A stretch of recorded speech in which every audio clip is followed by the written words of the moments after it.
Hello friends, આજે આપણે આજના વિડીયોમાં મોડલ ઓક્ઝિલરીઝ જે છે એમાં કેન અને કુડ આ બંનેનો ઉપયોગ કેવી રીતે થાય એ જોઈશું. મોડલ ઓક્ઝિલરીઝ ઘણા બધા છે, આપણે ક્રમશઃ વિડીયોઝમાં જોઈશું. આજે આપણે કેન અને કુડનો ઉપયોગ જોઈએ, તો ચલો શરૂ કરી દઈએ. આપણે કેનનો જનરલી જે ઉપયોગ છે એ જોઈએ તો મોટાભાગે શકવું, સામર્થ્ય બતાવવા માટે, એબિલિટી બતાવવા માટે આપણે કરતા હોઈએ છીએ હકાર, નકાર અને પ્રશ્નાર્થ વાક્યોમાં. એ ઉપરાંત પણ ઘણા બધા એના ફંક્શન્સ છે જે આપણે જાણતા નથી અથવા જાણીએ છીએ તો પણ એબિલિટી તરીકે લેતા હોઈએ છીએ. એટલે થોડુંક વિશેષ આમાં આપણે આજે શીખવાનો પ્રયત્ન કરીશું. તો જુઓ, અહીં પહેલું વાક્ય છે આઈ can drive a car. I can drive a car. આમાં આ કેન છે એની સાથે ડ્રાઈવ એ વપરાયું છે ક્રિયાપદનું મૂળ રૂપ. તો I can drive a car મતલબ શું કહેવા માંગે છે કે I am able to drive a car. હું કાર ચલાવી શકું છું. કહેવાનો મતલબ છે કે હું કાર ચલાવવા માટે સક્ષમ છું, સમર્થ છું. તો મતલબ આ ટુ બી એબલ ટુ છે, જ્યાં એબિલિટી બતાવવાની છે, ક્ષમતા બતાવવાની છે, શકવું એ અર્થમાં રહેવાનું છે, ત્યાં આપણે ટુ બી એબલ ટુ ના સંદર્ભમાં સમજીશું. તો આવું જો વાક્ય છે આઈ કેન ડ્રાઈવ એ કાર, તો એનું ફંક્શન કયું થયું? Showing ability. ક્ષમતા બતાવતું વાક્ય છે, એનું ફંક્શન છે શોઈંગ એબિલિટી. તો આ વાક્ય રચના તમે જોઈ શકો છો, કેન પછી ક્રિયાપદનું મૂળ રૂપ છે. હવે આપણે કુડનો ઉપયોગ કઈ રીતે કરીશું? તો કુડનો ઉપયોગ આ વાક્યમાં સામાન્ય રીતે કેનના ભૂતકાળ તરીકે આપણે કુડનો ઉપયોગ કરીએ છીએ. કેનનું ભૂતકાળ થાય છે કુડ. તો તમારી હાલની વર્તમાનની કોઈ ક્ષમતા બતાવી છે, તમારું સામર્થ્ય બતાવવું છે, તો કેનનો ઉપયોગ કરીશું. પણ તમારા ભૂતકાળની કોઈ ક્ષમતા વિશે વાત કરવી છે, તમે કંઈક કરી શકતા હતા એવું કંઈક કહેવું છે, ત્યારે આપણે કુડનો ઉપયોગ કરીશું. અને ડાયરેક્ટ ઇનડાયરેક્ટ સ્પીચમાં, રિપોર્ટેડ સ્પીચમાં જ્યારે આપણે કેન વાળું વાક્ય હોય છે એનું ઇનડાયરેક્ટ કહીએ ત્યારે કુડ થઈ જતું હોય છે. તો એ કેવી રીતે છે? જો આ વાક્ય છે આઈ કેન ડ્રાઈવ એ કાર, તો એનું આપણે ભૂતકાળમાં બતાવવા માટે કુડ વાપરી દીધું છે. I could drive a car, એનો મતલબ કે હું કાર ચલાવી શકતો હતો. એબલ ની વાત કરીએ તો અહીંયા ભૂતકાળમાં વોઝ કરી દીધું છે. આઈ was able to drive a car. એમની જગ્યાએ વોઝ છે, આઈ was able to drive a car. તો હવે આ બંને વાક્યો જે છે, આ ચારે ચાર વાક્યો, એનું ફંક્શન શું છે? ધોરણ 9 થી 12 ના વિદ્યાર્થીઓને જે ફંક્શન પૂછાય છે પરીક્ષામાં, તો આનું ફંક્શન છે શોઈંગ એબિલિટી. તમારી ક્ષમતા બતાવે છે, તો ક્ષમતા બતાવતું વાક્ય, સામર્થ્ય બતાવતું વાક્ય એ છે શોઈંગ એબિલિટી. એમાં કેન અને કુડનો ઉપયોગ આવી રીતે આપણે કરીએ છીએ. કેનનું ભૂતકાળ કુડ, એટલે ઇનડાયરેક્ટમાં પણ કુડ કહીએ છીએ. હવે આ ખબર પડી ગઈ છે, શકવું, કોઈ કામ કરી શકવું, સમર્થ હોવું અથવા ક્ષમતા હોવી. તો આ એક વાક્ય જે આ એક પ્રયોગ છે એ સૌથી વધારે પ્રમાણમાં વપરાય છે. અને જનરલી આપણે કેનનો મોસ્ટલી ઉપયોગ આવી રીતે સમજીએ કે શકવું અને સામર્થ્ય હોવું. પણ આ કેનના બીજા પણ ફંક્શન કેટલાક છે, એને આપણે થોડું ધ્યાનપૂર્વક જોઈએ. તો જુઓ, આ બીજું વાક્ય છે, એમાં શું કહે છે? Can I use your car. આવું પણ વાક્ય બની શકે, can I use your car.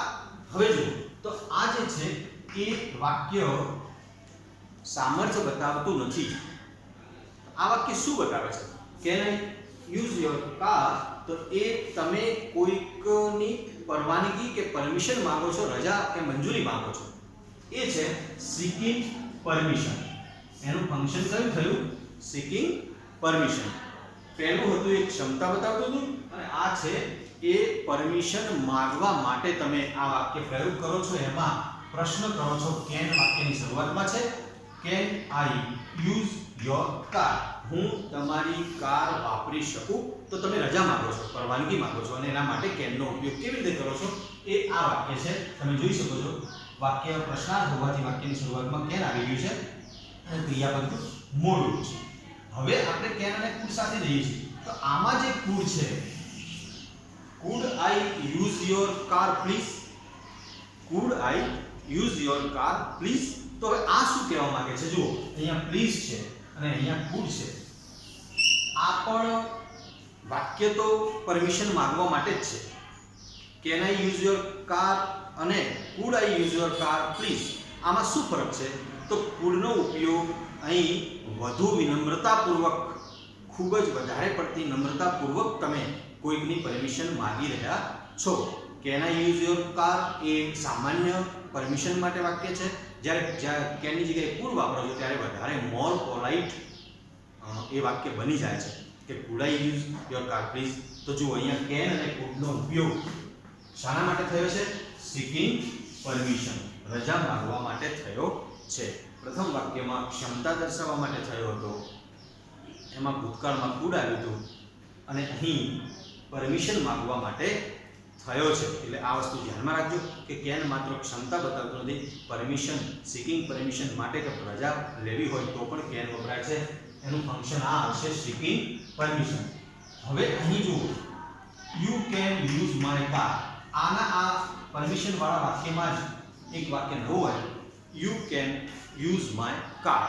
તું મારી કાર વાપરી શકે. તો અહીં શું થયું? પરમિશન આપવામાં આવી છે. Can I use your car? તો પેલા સામેવાળા વ્યક્તિ કહે છે yes you can use my car. તો you can use my car એ એનું ફંક્શન શું થયું છે? Giving permission. રજા આપવા માટે જે વપરાયું છે એ છે ગિવિંગ પરમિશન. એટલે કે કેનનો ઉપયોગ અને કુડનો ઉપયોગ એ સીકિંગ પરમિશન, રજા માંગવા માટે કરીએ છીએ, અને કેનનો ઉપયોગ રજા આપવા માટે પણ કરીએ છીએ. તો એ બંનેના ફંક્શન શું થયા? પહેલું હતું એબિલિટી, શોઈંગ એબિલિટી, ક્ષમતા દર્શાવવા માટે. બીજું આવ્યું સીકિંગ પરમિશન, રજા માંગવા માટે. અને ત્યારબાદ આવ્યું ગિવિંગ પરમિશન. એને શું કહેવાશે? ગિવિંગ પરમિશન, એટલે કે રજા આપવા માટે. સમજો, આ ક્ષમતા છે, આ રજા માંગવા માટે છે, અને અહીં જે છે ગિવિંગ પરમિશન એ રજા આપવા માટે છે. જે કુડ છે એ રજા લેવાની ખરી, પણ વધુ નમ્રતાપૂર્વક જ્યારે વાત કરવી હોય ત્યારે આપણે કુડનો ઉપયોગ કરીએ છીએ, કુડ અને પ્લીઝનો. એટલે એ મોર પોલાઇટ જે વાક્ય છે એ બની જાય છે.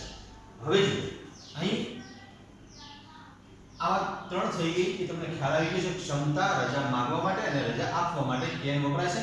જ્યારે આ વાક્ય છે, જુઓ, can you help me please? Can you help me please? તો અહીં કેનનો ઉપયોગ થયો. તો આમાં નથી એબિલિટી, નથી સીકિંગ પરમિશન કે નથી ગિવિંગ પરમિશન. આ વાક્યનું ફંક્શન શું છે? અહીંયા શું બતાવે છે કેન? તો can you help me please? તમે મને પ્લીઝ વિનંતી કરે છે, તમે મને મદદ કરી શકશો? તમે મને મદદ કરી શકો પ્લીઝ? તો આ can you help me please એ શું કહે છે? ડુઈંગ રિક્વેસ્ટ, વિનંતી કરવા માટે કેન વપરાય છે. સમજો, can you help me please, તો ત્યાં કેનનો ઉપયોગ શું થયો? વિનંતી કરવા માટે. અને આમાં પણ જો કુડ છે, could you help me please, તો અહીં કોઈ વ્યક્તિ can you help me please એમ કે એના કરતાં વધુ વિનયપૂર્વક, નમ્રતાપૂર્વક તમારે પોલાઇટ થઈને વાત કરવી હોય ત્યારે તમે કહેશો food you help me please. તો અહીંયા કુડનો જે ઉપયોગ થયો એ મોર પોલાઇટનેસ બતાવે છે, તમે વધુ નમ્ર, વિનમ્ર છો એવું બતાવે છે. એટલે કે કુડનો ઉપયોગ કઈ રીતે થયો, ક્યાં ક્યાં થયો? એક તો કેનના ભૂતકાળ તરીકે થયો, ઇનડાયરેક્ટ સ્પીચમાં કેનનું કુડ કરીએ છીએ ત્યાં થાય, અને અહીં એક કુડ છે, એ કુડનો ઉપયોગ છે રજા માંગવા માટે, પણ એ વધુ પોલાઇટ તમે થાવ છો અને રજા માંગો છો. અને બીજું કુડ છે એમાં વિનંતી કરો છો તમે કંઈ, અને એ વિનંતીને વધુ વિનમ્રતાપૂર્વક જ્યારે કરવામાં આવે ત્યારે કુડનો ઉપયોગ થાય છે. એટલે ધ્યાન રાખજો મિત્રો, can you help me please અને could you help me please આ બંને વાક્યોનો ફંક્શન એક જ છે, ડુઈંગ રિક્વેસ્ટ, વિનંતી કરવા માટે, પણ કેન કરતાં કુડ વધારે પોલાઇટનેસ બતાવવા માટે થાય છે એનો ઉપયોગ. હવે જુઓ, ત્યારબાદ ચોથું જે છે, can I do something for you? સમજો, અહીં કેનનો ઉપયોગ છે, can I do something for you? હું તમારા માટે કંઈક કરી શકું? તો આમાં કેનનો ઉપયોગ શું છે? ક્ષમતા નથી, પરમિશન નથી, પરમિશન આપવાની નથી, લેવાની નથી, કે વિનંતી પણ નથી. તો અહીંયા શું કરે છે? વાક્ય કેન જે વાક્યમાં છે એ કેન નું ફંક્શન શું છે તો can I do something for you તો એ ઓફરિંગ હેલ્પ મદદની તૈયારી બતાવે છે કે હું તમારા માટે કંઈ કરી શકું તો એનું ફંક્શન શું થયું ઓફરિંગ હેલ્પ તમે એને મદદ કરવા માંગો છો એવું દર્શાવે છે કે હું તમને મદદ કરી શકું તમને તમારું કોઈ કામ કરી શકું તો એ આ કેનનો અહીંયા ફંક્શન આ વાક્યમાં ઓફરિંગ હેલ્પ મદદની તૈયારી દર્શાવવા માટે કરવામાં આવ્યો છે એટલે કે કેનના ઉપયોગો જે છે ફંક્શન્સ છે એમાં કેનમાં એક ક્ષમતા પણ આવી જાય બીજું સીકિંગ પરમિશન એટલે કે રજા માંગવા માટે અને ગિવિંગ પરમિશન રજા આપવા માટે પણ થાય ત્યારબાદ ડુઈંગ રિક્વેસ્ટ વિનંતી કરવા માટે પણ થાય આમાં 3 જગ્યાએ કુડ આવ્યું છે એ પણ સમજી લેજો કેનના ભૂતકાળ તરીકે વાપર્યું ઇનડાયરેક્ટમાં વાપર્યું પછી અહીંયા સીકિંગ પરમિશનમાં વધુ પોલાઇટ થવા માટે વાપર્યું એ જ રીતે રિક્વેસ્ટમાં પણ વધુ પોલાઇટલી તમારે રિક્વેસ્ટ કરવી છે તો તમે કુડનો ઉપયોગ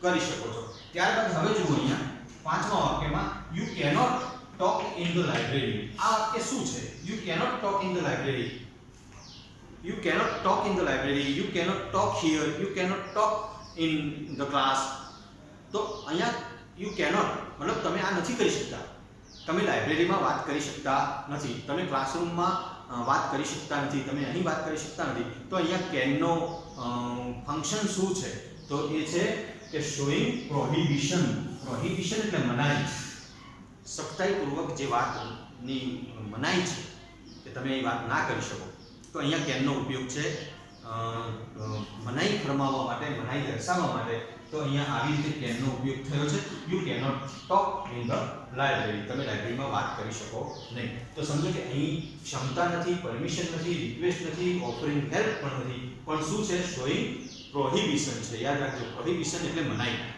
મનાઈ દર્શાવવા માટે પણ કેનનો ઉપયોગ આપણે કરીએ છીએ ત્યારબાદ જુઓ આ વાક્યમાં you can get the job ઉપરનું વાક્ય જોઈએ you can win the match સમજો અહીંયા કેનનો ઉપયોગ ક્ષમતા માટે નથી પણ you can win the match એ શું બતાવે છે તમે મેચ જીતી શકો એ શક્યતા બતાવે છે જો તમે મહેનત કરશો તમે પ્રેક્ટિસ કરશો તો તમે મહેનતના અંતે મેચ જીતી શકશો તો you can win the match A possibility બતાવે છે શક્યતા બતાવે છે તમે મેચ જીતી શકો એવું કહેવા માંગતા નથી પણ એ કન્ડિશનલ છે અને પોસિબિલિટી બતાવે છે કે જો તમે મહેનત કરશો તો તમે મેચ જીતી શકશો અથવા જીતશો તો એ શું થયું પોસિબિલિટી તો જુઓ અહીંયા એક વધુ ફંક્શન આપણે કેનનું જોયું પોસિબિલિટી માટે પણ કેન વપરાય છે can અને ત્યારબાદ અહીંયા યુ કેન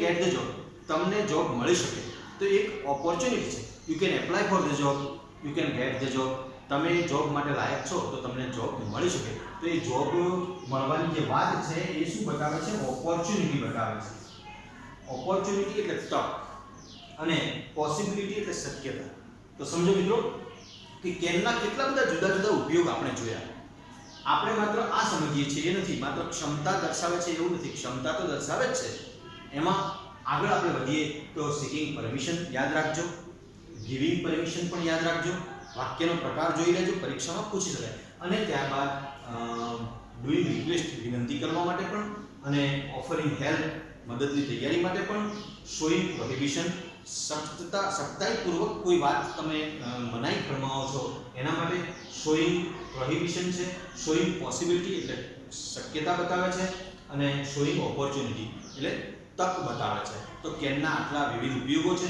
કુડનો ઉપયોગ ક્યાં થશે એ પણ જોઈ લેજો આપણે ભૂતકાળમાં તો કુડ વાપરીએ જ છીએ અને આ એબલ ટુ એબિલિટીમાં I am able to I was able to એટલે ટુ બી એબલ ટુનો ઉપયોગ જ્યાં થાય છે એ એબિલિટી બતાવે છે એવી રીતે છે એના વિવિધ વાક્યો આપણે નેક્સ્ટ વિડીયોઝમાં જોઈશું એનો હકારાત્મક પ્રશ્નાર્થ પણ આપણે જોઈશું પણ હાલ તમે આ વસ્તુ સ્થિતિ સમજો કે કેનનો વિવિધ ઉપયોગ ક્યાં ક્યાં આપણે કરીએ છીએ અને થાય છે એના ફંક્શન શું છે પરીક્ષામાં ફંક્શન પૂછાય તો આવા વાક્યો હોય ત્યારે આ ફંક્શન આવી રીતે આવશે હવે વિશેષ એક વાત કરીએ કે અહીંયા જુઓ કેનોટ છે કેનોટ એટલે કે કેન અને નોટ બંને ભેગા થાય છે ત્યારે કેનોટ બને છે કેન નોટ અલગ નહીં કેનોટ એનો ઉચ્ચાર કેનોટ થાય છે અને સ્પેલિંગ પણ ભેગી રીતે લખાય છે જો કેન નોટ ભેગો લખ્યું છે અલગ લખ્યું નથી જો CANNOT ભેગું લખ્યું છે હવે બીજી એક વાત આપણે કરીએ આ કેન નોટ એનું આપણે કાન્ટ કહીએ છીએ એ જ છે cannot can't A short form છે આવી રીતે લખાય છે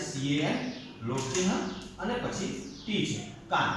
તો આ યાદ રાખજો, કાન એ કેનોટ છે, કેનોટ એટલે કેન નોટ છે અને એનો ઉચ્ચાર થાય છે કેનોટ. બીજી વાત છે એક્ટિવ અને પેસિવ.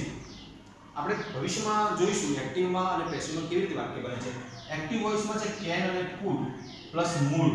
સમજો, એક્ટિવ વોઇસમાં કેન કે કુડ સાથે મૂળ વપરાય છે, જ્યારે પેસિવ વોઇસમાં કેન કે કુડ પછી એની સાથે બી પ્લસ ભૂતપૂર્વનું રૂપ વપરાય છે. આપણે ભવિષ્યમાં પેસિવ અને એક્ટિવ બંને વાક્યો જોઈશું. વિવિધ આપણે આ હવે પછીથી જુદા જુદા મોડેલ્સ પણ જોઈશું. જુદા જુદા મે, માઇટ, મસ્ટ વગેરે જે છે એના ઉપયોગ જોઈશું, વિવિધ એના ફંક્શન જોઈશું. પણ આજના વિડીયોમાં મિત્રો આટલું તમે કેન વિશે જાણી લો. આપણે માત્ર કેન એટલે શકવું એના માટે નહીં, પણ ઘણા બધા એના બીજા ફંક્શન્સ છે એ પણ તમે સમજી લેજો, જોઈ લેજો અને ખૂબ ધ્યાનપૂર્વક આ વિડીયોને જોજો. લાઈક કરજો, સબસ્ક્રાઇબ કરજો અને ચેનલને સબસ્ક્રાઇબ કરો હજુ સુધી ના કરી દો અને મિત્રોમાં શેર કરજો અને ખૂબ સારું અંગ્રેજી શીખજો. અસ્તુ. ભારત માતા કી જય. વંદે માતરમ.